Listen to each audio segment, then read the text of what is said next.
Yo, Morning. good morning. Welcome to No Buzzwords. Welcome to No Buzzwords. Got to tell you what.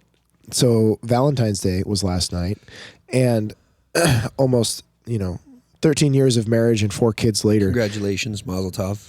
Mazel tov.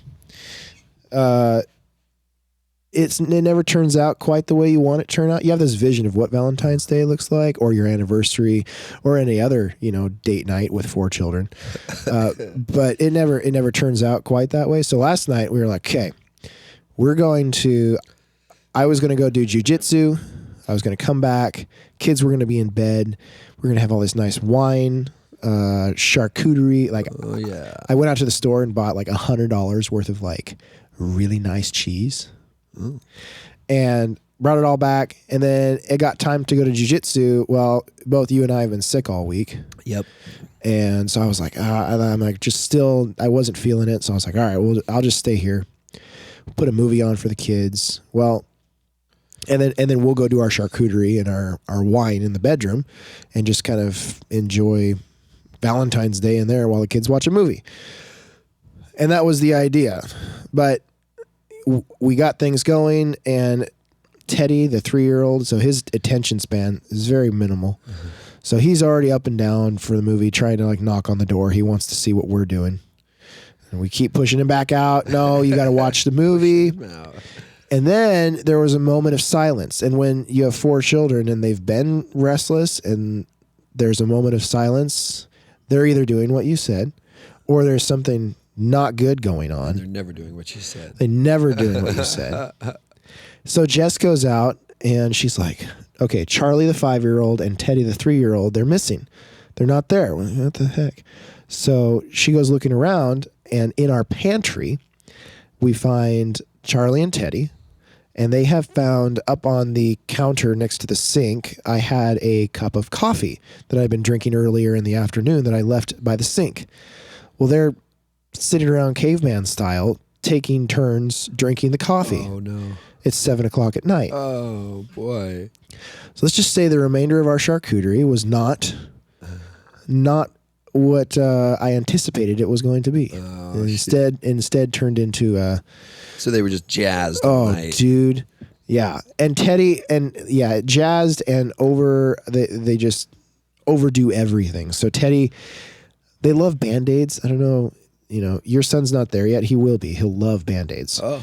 And Teddy always gets, bumped and scraped, but I don't just give out a Band-Aid. You have to be bleeding to get a Band-Aid. Mm-hmm. So he and Charlie were like, after the coffee, they're like roughing each other up. Cut me. I want a Band-Aid. And something happens to Teddy, and he gets, just like a little pinprick on his finger with blood coming out. And he comes into my room screaming as loud as he can, yelling at Charlie, look what you did.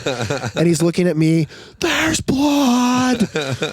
Like just screaming. It's like, you want a Band-Aid? He's like, yes. I've been waiting for this since my last Band-Aid. Yeah. So he got his Band-Aid. Yeah. So Valentine's Day, man. What'd you guys do? Let's see. Worked. I was sick, so I kind of took it easy for work. Worked from home, and I didn't have a card ready. Didn't have a gift ready, but we remedied that. Our Macy's is closing here in Kitsap. Our Macy's was a part of the Kitsap Mall there in Silverdale. Macy's is having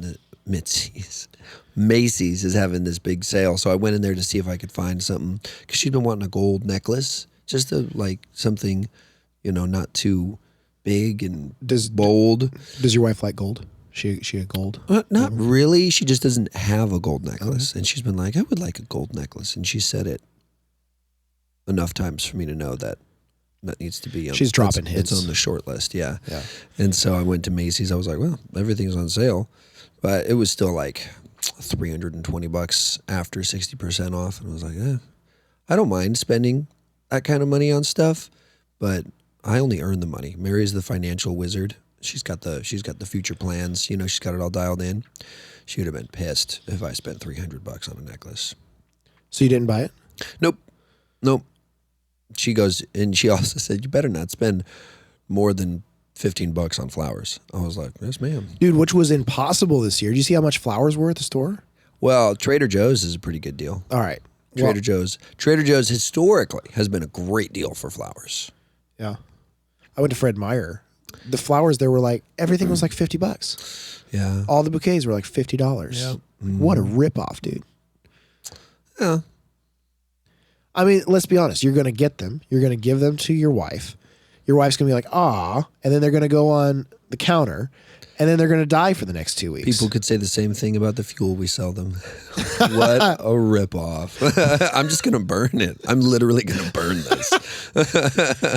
Yeah. For those who don't know, Adam and I are both fuel salesmen. Yeah. We drive around the greater Seattle But area. you're creating and energy sell for fuel. production of something else versus when you get the flowers, You make your wife happy. you get laid once and then thank you for the flowers. Yeah. And then it's over. And they die. I know. Unless you're sick, then you're like, "I managed to pull it together to get you some flowers, baby." Good night. Yeah. Yeah, so it was pretty laid back. Cool deal.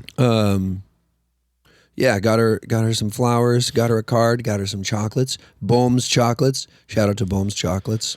Not a sponsor. Not a sponsor. Should be. But a great Dude, we should get them. chocolate. We should get them on the pod. That'd be great. That'd be great. I'll bet you that our guest next week probably knows them being downtown. I bet you he does. we Bet could, you it does. We could ask. No spoilers. Next week, No spoilers. we're hoping we've got our first guest. Be sure to scheduled. tune in if you like beer. Ooh, and pigs. And I just heard my new favorite phrase is, have you ever heard like, "Not my monkey, not my circus"? Yes. Like, that's not my job. My new favorite phrase is, "Not my pig, not my farm." You don't, all right, never mind. Yeah, I mean that's fine. It just hits all right. differently when you say it to You somebody. come up with it? No. Not my pig, not my phone. No, that was it's from a show. Oh. Yep. I told you about the other. Stick with the monkey. Okay, I like the pig one is more relatable to. That's true, I guess. I don't know. I'm probably closer to a pig, around here than a monkey. And a monkey. Depends on who you ask. I guess. Well, when you're asking your friend next week, I mean, definitely. Right. Yeah, not my pig. Not my pig, not my brewery. That's what he's saying now.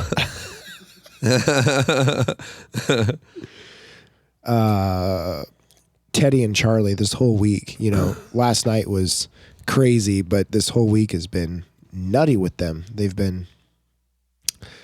Oh, do you need to adjust something? Thank you, James. The hair. That's the production value we have here on No Buzzwords. Yeah. If you have any pointers on my hair, I'd be really appreciative. You look great. All week, Teddy and Charlie have just been nutty. I told you that one story. Can I tell James my Oh, my yes, story? yes. Dude, so Sunday last week, I'm laying on the couch. We're watching a movie. I have the 5-year-old sitting on my chest and the 3-year-old sitting down on my knees. I'm like laying flat and they're like sitting on me watching the movie. We're all watching the movie. And the 5-year-old wants to bring his goldfish crackers. We have a rule. You have to eat your food at the table. You don't bring your food over to the couch in the living area because it's just going to end up everywhere. But we're watching a movie and he's like really wants to eat his goldfish while he's watching the movie. I'm like, all right, you can eat your goldfish. Don't spill it. And he's like, okay. So he's sitting on my chest and he has like a full thing of goldfish, like a 1-pound bag of goldfish. And he's sitting there, he's watching the movie. And then I see him look down at his bag of goldfish and then just goes full Dairy Queen and inverts it. And so now I have a pound of goldfish it's gone, to the front, my back, underneath me. I'm covered in goldfish. And he's looking at me. And at this point, the 3-year-old has turned and he's looking at me and they're both like, what's dad going to do? So I sit up and I'm just like, that's it. You're fired. And saying that to your children apparently is not the best thing to say in that moment. The 3-year-old, in a horrified look, says, "You're gonna burn us?" And then the 5-year-old then looks at the 3-year-old and he's like, forget you and you're being burned. This is much worse than that. No, it means we don't work here anymore. And then the 5-year-old starts to cry, and I'm like, oh no. Yeah. No, Teddy, it means we don't work here anymore. Dude, they're so cute. And then the crying happened, and I was like, oh man, I shouldn't have said that. Like, oh my gosh, dude. Do you think your kids would be very different if you were raising them in a manufactured home with a postage stamp of a yard? How different do you think your kids would be? Because right now they have all that incredible, they got that lake that they can go down and visit. Yeah, I mean, the animals to hang around with. All the property. They literally run around naked. They do. Yeah, they absolutely do. Yeah, I don't know. There would probably be police knocking on the door every once in a while if we were in a more urbanized area. They're probably like, "Sir, we heard some noise reports coming in. You're gonna need to fire this guy." Yeah. It's definitely beneficial to have all that property and have them run around on, because otherwise they would probably be ticking off a lot of neighbors. And then the opposite side of that coin, did I send you the picture of the cougar? Yes. Dude, so now we have this that was a big cat. Big cat roaming around our property. So the kids are like, I want to go outside. And I'm like, I want you to live. No, you have to stay in the house until kitty cat goes away. And I've been waiting to see the kitty cat. 'Cause I just have a little idea of how I can make the kitty cat go away.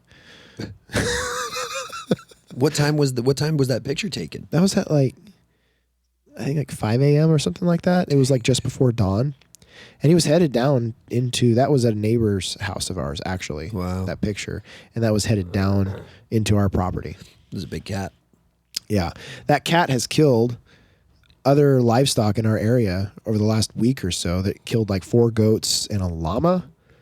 Just let them lie. Didn't eat them or anything. Just killed them. Oh boy. So we don't know why, don't know where they're at now. For the fun of it. Wow. They're probably young cats that are trying out their skills. I just don't want them to try out skills on my children or my wife. Right. So I get to strap up and walk around my property, which I don't mind. Right. It's a lot of fun. See, that goes back to what we were talking about on our first episode, where you're talking about looking for an occasion to rise to. Yeah. That would be the occasion. That's why I think you thrived in the emergency room too. Yeah. Yeah, because you're waiting for something crazy to happen. That shot would go off, and I know that the first person my phone would ring, and it would be my mother-in-law. What are you doing? Saving your life, Kathy. Saving your life. Yeah. Well, should we crack open 2 John? 2 John, and just read through it real second quick? shortest book in the Bible. The second shortest book, yes. Which is interesting because I was just looking at it. It seems like 3 John was longer. Because I flipped to it last night. I was looking at it. And I was like, oh, it's literally just these 2 paragraphs. Yep. Revelation. No, yeah. 3 John is shorter by a sentence. Huh. It'll be interesting. So all the commentary on 2nd and 3rd John, if you read all the commentary in the ESV Study Bible and the NIV Study Bible, it's referencing back to 1 John. This is the same as in 1 John. Look back to 1 John. It's I guess we should have. I know we're reading in this order, but it's 1 John plays such a big role in 2nd I'm and 3rd sure John. all of the other studies that you can go listen to do it in correct order. We're bringing a little different flavor. We're going backwards. Yeah. Yeah, for sure. Do you want me to read or you want to read? You read. All right. I'm a little less sick than you. Yeah. The elder to the lady. This is NIV. I'm sorry. To the lady chosen by God, and to her children, whom I love in the truth, and not I only, but also all who know the truth, because of the truth, which lives in us and will be with us forever. Grace, mercy, and peace from God the Father and from Jesus Christ, the Father's Son, will be with us in truth and love. It has given me great joy to find some of you and your children walking in the truth, just as the Father commanded us. And now, dear lady, I am not writing you a new command, but one we have had from the beginning. I ask that we love one another, and that this love that we walk in he says, and this is love, that we walk in obedience to his commands. As you have heard from the beginning, his command is that you walk in love. I say this because many deceivers who do not acknowledge Jesus Christ as commanding in the flesh have gone out into the world. Any such person who is a deceiver and the Antichrist, any such person is the deceiver and the Antichrist. Watch out that you do not lose what we have worked for, but that you may be rewarded fully. Anyone who runs ahead and does not continue in the teaching of Christ does not have God. Whoever continues in the teaching has both the Father and the Son. If anyone comes to you and does not bring this teaching, do not take them into your house or welcome them. Anyone who welcomes them shares in their wicked work. I have much to write to you, but I do not want to use paper and ink. Instead, I hope to visit you and talk with you face to face so that our joy may be complete. The children of your sister, who is chosen by God, send their greetings. I don't know if you read into the commentary at all or any commentary on this, but I guess and again, this is referred to in 1 John, but I guess there was like a sect of people that believed that like the Spirit of Christ came upon the man Jesus Christ at a certain age and just kind of like, what's the word I'm looking for? Possessed him, like possessed him for a certain amount of time and then left him. There was like some sect of people that believed that. And John is basically saying like, no, that's not what is going on here. So Jesus became flesh. Jesus pushing back against that. God became flesh. God became man. Everyone who goes on ahead, this is verse 9, everyone who goes on ahead and does not abide in the teaching of Christ does not have God. Whoever abides in the teaching has both the Father and the Son. If anyone comes to you and does not bring this teaching, do not receive him into your house or give him any greeting. For whoever greets him takes part in his wicked works. That's an intimidating little line. Yeah, it's, and I have read, maybe it wasn't a reading, maybe it was a sermon that I heard. I think this might have been like I don't want to say it was Mark Driscoll, but it might have been Driscoll.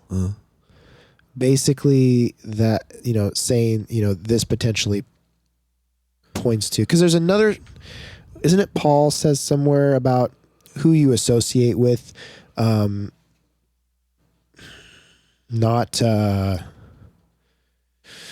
associating with idiots, basically.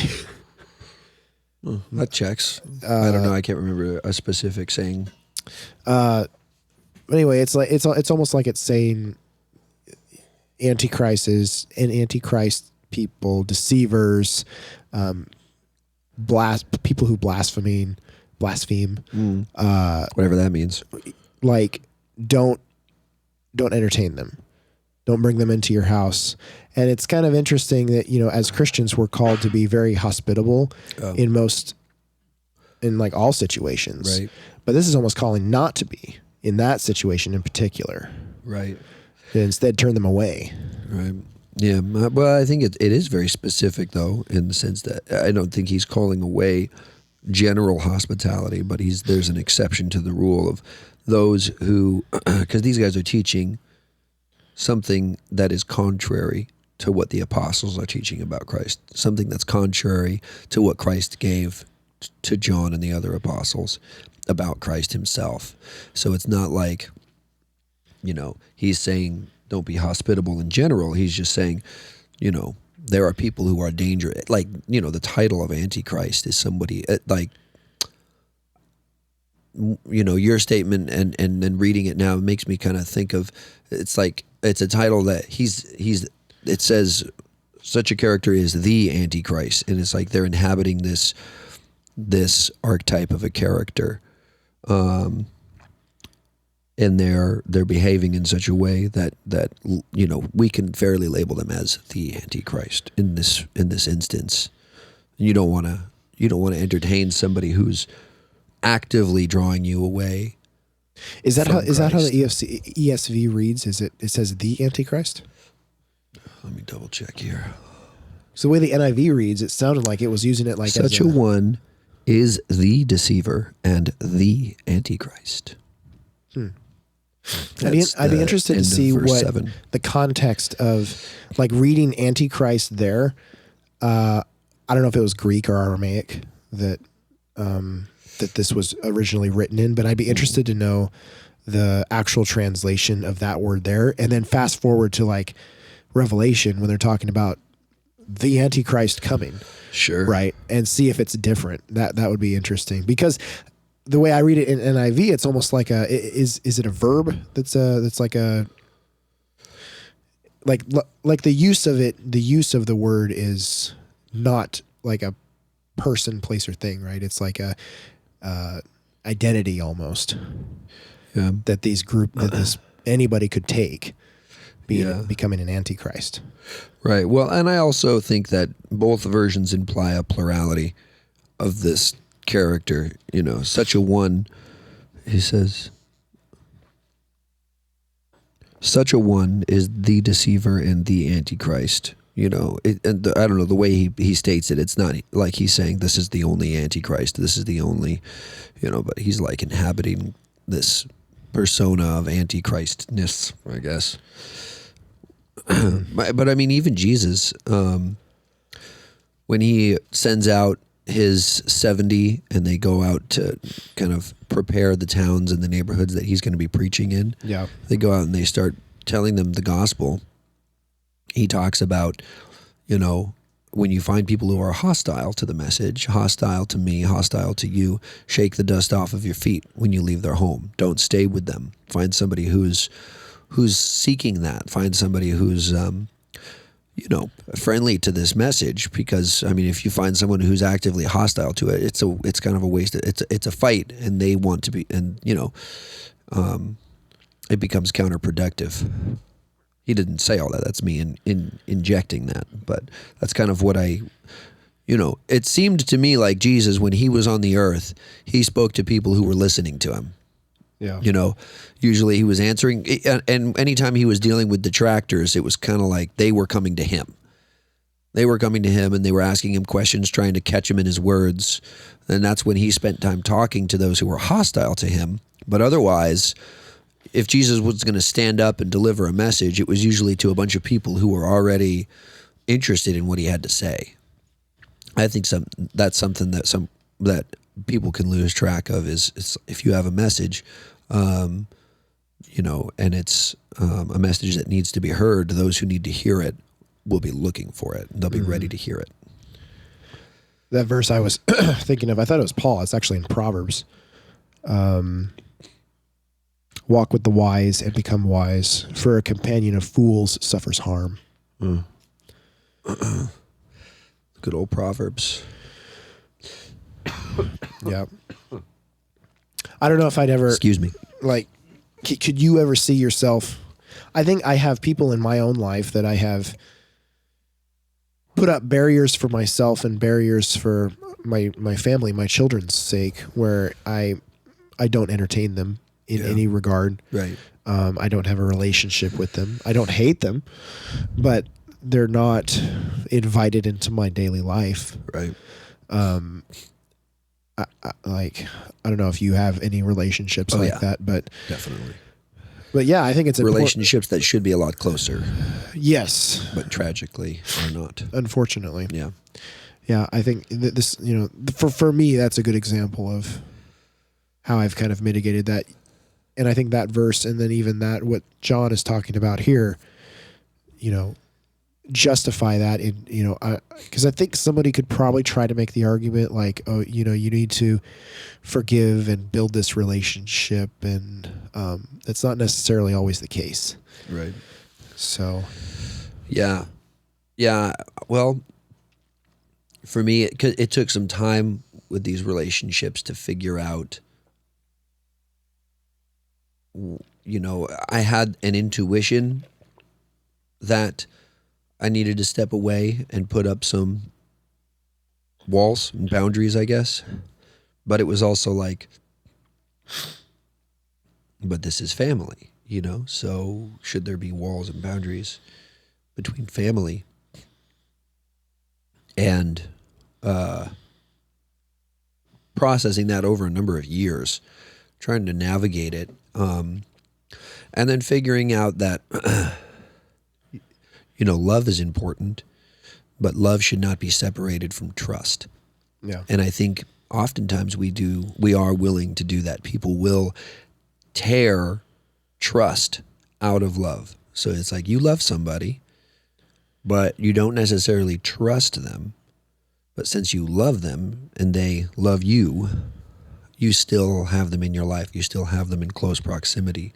And that's what I kind of realized is that, what I was doing in these relationships was tearing trust and love apart from each other.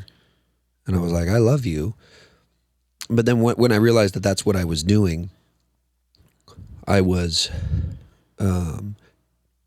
engaging with them as if I trusted them because I loved them. And it was that was the thing that really helped me pull away and set up barriers. Was no, a relationship needs to be built not just on love but on trust as well. Love and trust should be together. They shouldn't be separate things. Yeah. You shouldn't have one without the other. And if you do, it's not a healthy relationship. Yeah. Vice versa, you can have relationships with people that you trust but do not love. Yeah. You know that they'll tell you the truth. You know that they'll fulfill their duty, I guess, within the context of whatever your relationship is. But it's, there's no love there. So that's also another reason to put up boundaries. So yeah, that was it for me. I realized, and that has made it incredibly easy to know who and when to go deep with in relationship, in long-term trusting relationships. It's like, I have to trust them. If I don't trust them with my wife and with my child, then that's it. Then, it's like, I can love you, but it's got to be from a distance. It's got to be from behind these boundaries. Yeah. Yeah. I think that's very healthy for, the growth and well-being of the kids, for sure. I definitely have lots of relationships like that. I think another key aspect too with, you mentioned love and honesty. I think another thing that goes with that I think of quite often is loyalty. And I think that there's like a family in particular, they desire loyalty within the family, that you're going to have their backs, that you're going to have their best interests in all circumstances. And when your loyalty actually lies with Christ and you don't show loyalty to somebody even in their sin, then it becomes this point of contention between the family members. Because they expected you to be loyal despite their actions. Yeah. And, I know you and I love movies. I think we see that a lot in like mafia movies, right? Where like the character will know what they're doing is egregious. It's this sinful act that's, like murder or whatever it is, but you got to do it for the loyalty of the family, for the love of the family. And I think that's what separates us as Christians, is that our loyalty lies with Christ. Our loyalty lies with our convictions, which is a family. Yeah. Yeah. But the thing is not separating these aspects of love, because loyalty, like trust, those are two aspects of love. And it's kind of like, in that instance, you're loving them despite the fact that they're not loyal to the truth and to peace. It's like, yes, that my family member is a person of violence, but it's my family. Yeah. And it's kind of like, well, a family should be built on peace. Yeah. Bringing peace, and you should be able to trust each other to do and say the things that will nurture peace. Yeah. And not just violence. I mean, it could be so many other things too, where it's like they're obviously in sin, and then you want to bring truth into their life and show them, this is where you're differing from Christ right now. And when you do that, it's a sin to them. It's a sin against them that you've been disloyal to their relationship, that you're not enabling them in whatever they're doing, but instead you're showing loyalty to your family of Christ, your heavenly family, right, more so than your physical family. Because I don't know, coming from a broken family, when I hear things from people along the lines of like, oh man, we got to do it because they're family. You just got to do it. Yeah. They're family. It's like I get it. I get what you're saying, but my eternal family is much more important to me. Right. And that's where my loyalty lies. Right. Right. Well, and there's a difference between, because a lot of people want the emotional shelter of love, to be intact between, within your relationship. It's, if I know that a member of my family is hungry or cold or in trouble, it's like, I'm definitely, I don't want that. It doesn't mean that we have to reestablish supposed trust and loyalty, and it's like we need to make sure that you're taken care of physically. I think that's an underrated aspect of the family is making sure that physically we're there for each other. But if somebody is physically well, and they're not in dire straits or something like that, and the relationship isn't totally cratered, you can have, certain boundaries do need to be blown by. The people that I struggle with in my life, I'm not gonna, like I said, if I know that they're cold and they need some shelter, and it's within my power to see to their well-being in these aspects, it doesn't mean I have to let them know, hey, I trust you now that we're interacting again, we're trying to get you back on your feet or something like that. Oh, now I really trust you again. It's like, no, I don't trust you. We need to make sure that we're okay, and physically well. But also part of what that is it's providing, giving them what they need also for another essential part of any good relationship, which is repentance and forgiveness. That's another earmarker of healthy relationships, because nobody's perfect. Mary's had to forgive me several times, and I've had to repent to her several times. Yeah.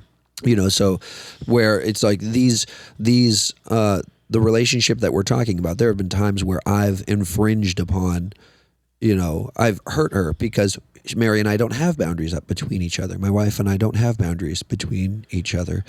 And so that means it's a lot easier to hurt each other. And so when that occurs, when that happens in a relationship and someone is harmed, you're kind of like, do I need to put up a barrier? Maybe my wife has thought that from time to time. And she's kind of thinking, this is me projecting. Mary hasn't actually, I don't know. Phone a friend? Yeah, Phone a friend. right. We gotta get Mary You're on the like, phone. do I have to put up boundaries between myself and my husband? And it's like, at that point, it's my job to seek, to repent and seek her forgiveness, and kind of instill in her the confidence that you can trust me. I'm sorry. Please, reinstate your trust in me. I don't want you to have to put up boundaries between us. And, luckily there's still no boundaries between my wife and I, but repentance and forgiveness are required for that. So the person who's forgiving, can finally, that's the final step in restoring things.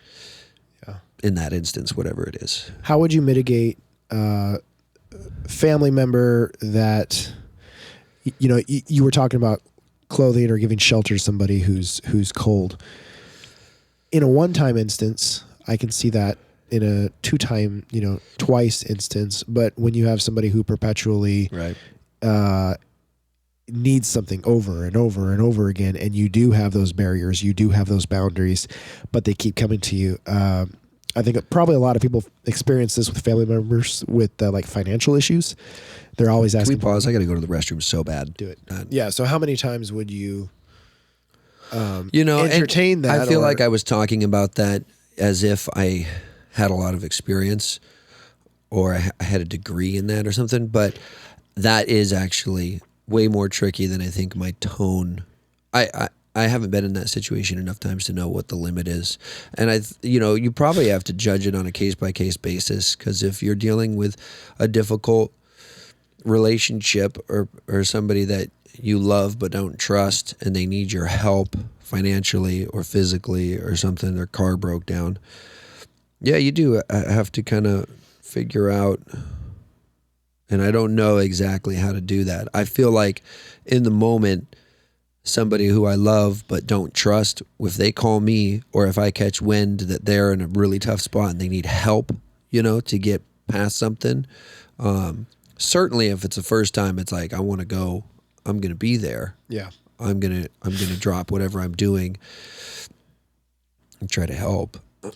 But you're right. If it keeps happening and happening and happening, eventually you have to, I don't know, let them fall. I definitely let have them hit the ground. I've had people in my life that it's like, you're on the ship together. They jump off. They start drowning. You throw them a life vest. You pull them back on the ship. They're like, thank you. They take the life vest off. They jump off the ship again. They start drowning. Asking for a life vest again. You throw it. Pull them back on the ship. Over and over and over again. And it's like at some point, when you jump off the ship the 50th time, it's like, I'm going to need you to swim. Or try to swim. And then here. they do. Hopefully. Yeah. Yeah, or they find somebody else to throw them a life vest. Yeah, true. Yeah, I there are people who I can think of one individual in my life but it wasn't directly my relationship, but there's somebody that I know and love that eventually it was kind of like, okay, we're not diving in after you anymore. Sink or swim. I got to call him, see how he's doing. Yeah. See if he's alive. He drowned. Yeah. I think he's in the midst of drowning, metaphorically. Yeah. Yeah. No. Right on. Anyways. Well, what do you got going on this next week? Any plans?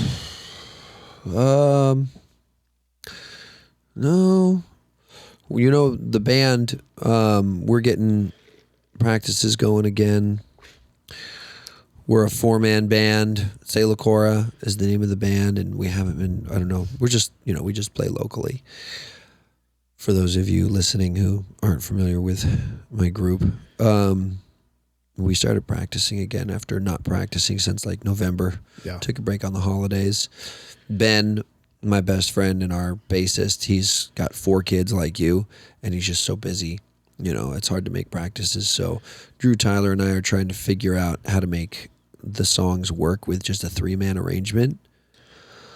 And see, I don't know what he's got to do do. Like for Jess and I, our interests are in jiu-jitsu and martial arts, so we just got our kids involved in martial arts. So like it's like everything we do. So Ben's just gonna get his kids to haul his gear. That's how they've got to become like little stage hands. Yeah. or you just put him in the band, man. Yeah. You know, like School of Rock style. Right, just do a little children's chorus. So then Ben's not going to have an excuse. He's like, all right, kids, it's Monday night. We're all going. We're all going to band practice.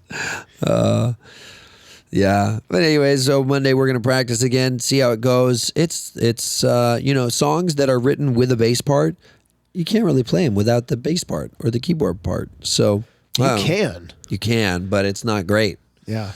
It's not great. Bass ties it all together. Yeah, it does, dude. It Yeah. really does. And this is the saying that everybody says, you don't notice it when it's there, but when it's gone, oh man, do you miss it? Dude, that's really the case. We have at church our worship team. It's not like high production. It's pretty simple, Yeah. right? But there's a bassist, and you don't really notice it at all. Right. But 2 weeks ago he wasn't there, and it was like, oh, like you could tell, like the guy on the piano was trying on the low end to try to make up for it, but thin. wasn't the same, dude. Yep. You got to have that low end. You don't. Yeah, it's not noticeable when it's there, but you miss it when it's gone. Yeah. So, anyways, yeah, we got that, and then just work. I don't know. I feel like there is something interesting coming up. Maybe I'm just thinking about our next episode. We're gonna have our guest. Our guest. I'm excited about that. Yeah. Yeah. What about you? What's going on this week? I got to get back to training jujitsu. I was out for like a week because I was sick, and then I went back this last Monday. But I was getting sick again, and so I'm like, an hour and a half into training, and I'm just like gassed. Like, oh my gosh. And my wife was with me, and I was like, we got to go home. I'm like so tired. And now, my sickness has progressed, but I'm right on the tail end of it now. I'm done. So, I think it's COVID. Huh? I think it's COVID. C1-9er. Yeah.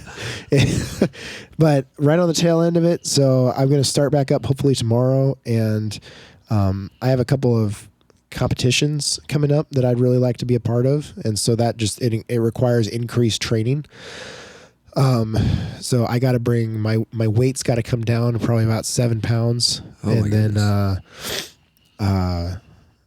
And probably 2 to 3 hours a day for 4 or 5 days a week, as we're getting closer and closer to competition.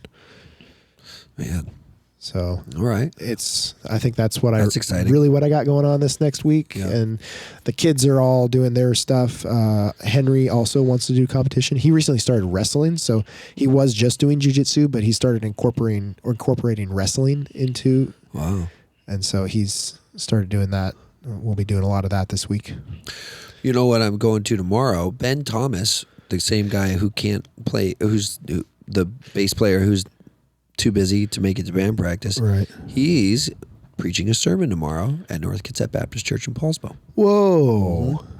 So Mary and I, we're gonna go to NKBC for that. North Kitsap Baptist Church. North Kitsap Baptist Ben Church. Thomas. Not a sponsor. Not Yet. sponsored. Right.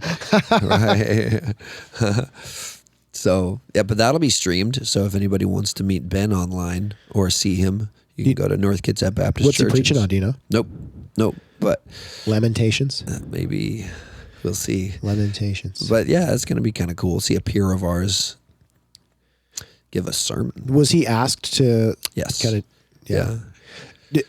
do they have, I know we were talking last week about NKBC. Do they have like a group of people kind of lined up to take some preaching time over the next couple months? Or would they just ask Ben I think they just asked Ben. I think Ben's going to be on the rotation maybe. Nice. Yeah. That should Nice. be pretty fun. Ben needs to be a pastor. I think Ben would be a really good pastor. Yeah, He's, I could see that. Yeah. I think so. He was always really good with youth group. He's one of those guys that I think a lot of people look up to. Yeah, literally. Yeah. He's 6'6".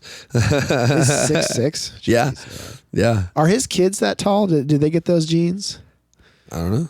You don't know? They're still growing.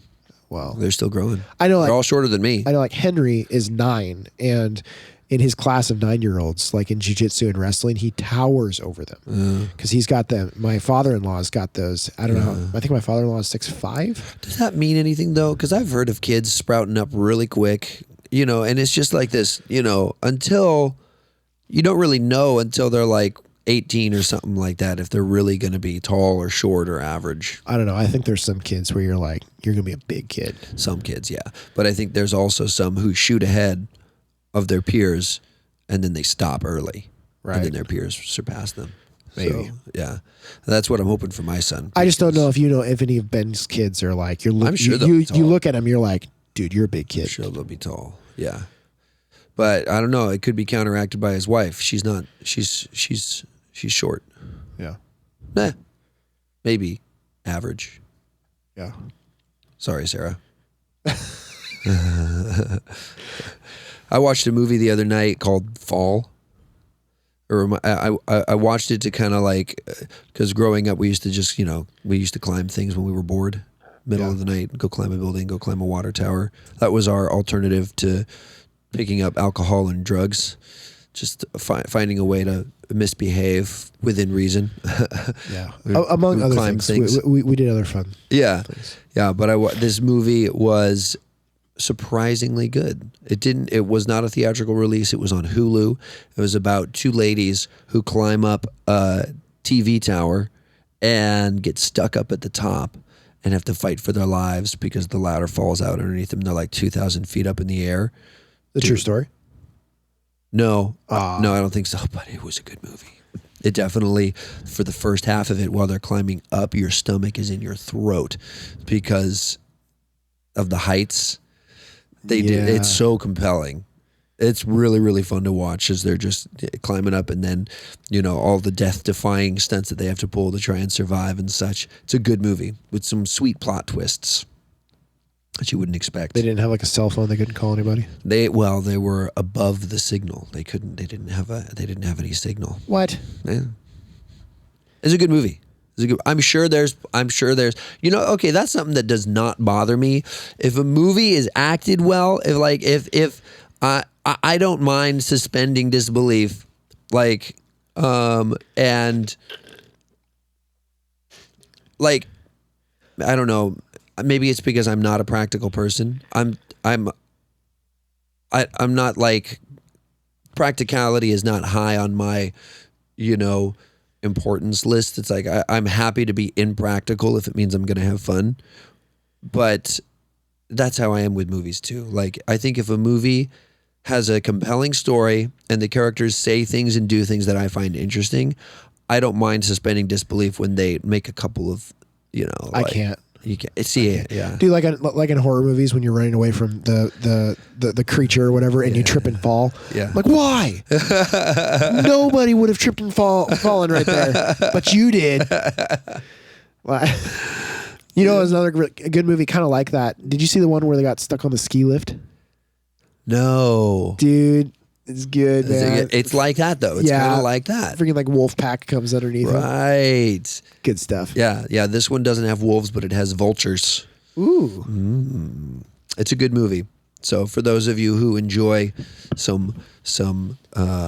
thriller, it's a thriller, kind of semi-horror thriller movie. Would you rather be stuck in that situation, like at height up on a cell tower, or be stuck at sea? Cell tower. Think so? Yep. Yeah, me too. You know what I would, the worst thing ever that I could possibly imagine is being stuck underground or buried alive. Those are the two things that, have you heard of the story of the guy who got stuck in the Nutty Putty Tunnel or whatever? I think it's in Utah. They have... The guy that cut his own arm off? No. Oh, all right. Great movie. James Franco. I didn't see that movie. It's a good movie. But I know the story. It's a good movie. James Franco does a great job. So this guy, it's Thanksgiving Day, and they're going to climb. So, I don't know what it's called. Maybe it's called bouldering. No, bouldering is when you're climbing up a cliff, right? That's bouldering. Spelunking. Yeah, maybe it's spelunking. Spelunking. Going underground. Yes, going underground. So I think that these kinds of tunnels are formed by lava flow like thousands of years ago or something like that, where you go into these caves and there are very narrow portions in these caves. And sometimes, you can't, sometimes you can barely fit. You're on your stomach, army crawling, and your movement is incredibly limited. My little brother Steven did it in Arizona once. And I think this was in Utah somewhere, and this family did it regularly, and so there's a YouTube video dedicated to it that's just horrifying. As you climb down this guy climbs down this tunnel, and they're spelunking or whatever, and this tunnel is regularly explored by people, so it's not like unusual. But it's pitch black, of course, and he thinks he's in a certain area in this tunnel, but he's actually in another area, an area that he hasn't been in before. And him and his brother are crawling through, and he's ahead of him. This guy's my height, 6 feet, but he's got like 30 pounds on me, 6 feet, 200 pounds. And he's crawling, and then he slides forward. There's a sudden incline. And mind you, he barely fits in this tunnel. So he's he's army crawling, and then he falls down. He goes, hey, he calls back to his brother, don't come any further because we're not where we think we are. I cannot get back to you because I can't turn around and I can't scooch backwards up what I just fell. So I have to keep going forwards, and hopefully I'll find something that I can turn around in. He keeps going forwards. Mind you, pitch black. He hasn't been here. And then it completely goes down and he doesn't see it. He hits it by accident. His hands go out from underneath him and he falls down. Now and that's where the tunnel stops. Do they not have headlamps or anything? Lights? Maybe he did, but anyway, it's a true story. And so he now 6 foot, 200 pounds is completely upside down. This is the end of the tunnel, and he's stuck. He's completely upside down. And so they organize a rescue thing. They get this pulley system installed in the cave. They bolt it to the top of the cave. They attach it to his ankle, and it starts pulling him out, because you can't get in there, grab him by the ankles and pull him up because the cave's right up there, and it's no one has the forearm strength to pull 200 pounds up and out like that from your stomach. And so the pulley system fails, it breaks, and it lodges him even more into this position, completely upside down. And he is in that position for 3 days and dies. Oh. Yeah. That's a movie? No. It's a true story. They haven't made a movie out of it. Oh. There's a YouTube video where they kind of run through it. Yeah. That is the most gut-churning, horrifying thing I could imagine. I'd rather be stuck on top. I'd rather be stuck at any height. I much prefer heights over some. I'd take anything over that. Not gonna lie, I don't want to die, just in most situations. Like that would be awful, yes, but I mean, I just don't want to die in most situations. I think at sea for me would be terrifying. I could not imagine being stranded out in the middle of the Pacific, with however many miles of water underneath you.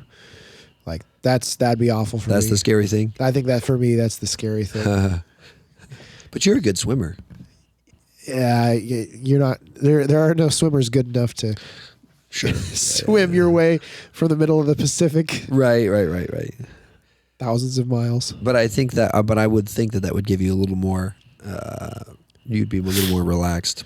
I am a terrible swimmer. I would drown within 5 minutes of trying to swim in any direction. Yeah. I just sink. Huh.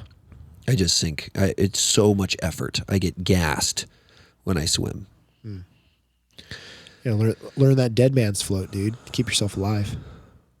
Maybe, dude. I don't know how to do the dead man's float. I don't know how to float at all. I can't float. I just sink. Yeah, it's because you're 1,000,000% muscle. No, I don't think so. Straight muscle. No, I'm not straight muscle, but I don't know. I don't have a lot of body fat. Yeah. Well, the more sales you do, the more body fat you'll get. Oh, I know, dude. So just keep those sales up. Just keep them coming, and then you'll survive that situation. The dad bod. Yeah. The dad bod. Well, I've got some dadding to get back to. Okay. So thanks for reading the Bible with me and doing a little chat this morning. Uh-huh. And whoever's listening, thanks for listening to No Buzzwords. Please come back next week as we have our guest of honor. Our first guest. It's going to be fun. James, thank you so much. James Newman. Grazie. Salut.